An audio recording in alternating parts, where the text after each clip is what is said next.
Nog 'n gemeenskap was vandag aan die brand.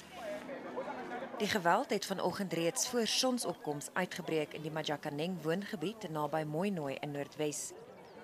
Die gebied is deel van die Madibeng munisipaliteit wat reeds 'n geruime tyd onder gewelddadige betogings deurloop en weer eens is die inwoners ontevrede oor 'n watertekort.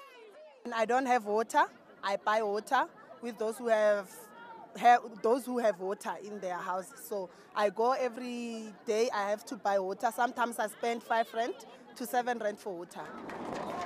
Die inwoners sê ten spyte van behoorlike infrastruktuur kan die owerhede hulle nie van basiese dienste voorsien nie.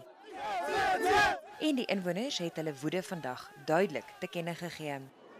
'n Bus en 'n vragmotor is aan die brand gesteek. Die ou Rustenburgpad tussen Pretoria en Rustenburg is geblokkeer met onder meer brandende motorbande. Selfs bosse is aan die brand gesteek. Paaie in die omgewing van Majakaneng is vir verkeer gesluit. Die betogers het later die N4 hoofweg ook gaan versper en verbygaande verkeer met klippe bestook. Die polisie het van waterkanonne gebruik gemaak om die skare uiteen te jaag en met rubberkoels op die betogers losgebrand. Die inwoners eis dat die plaaslike raadslede afgedank word en sê hulle gaan aanhou betoog totdat hulle 'n behoorlike en betroubare bron van skoon water het.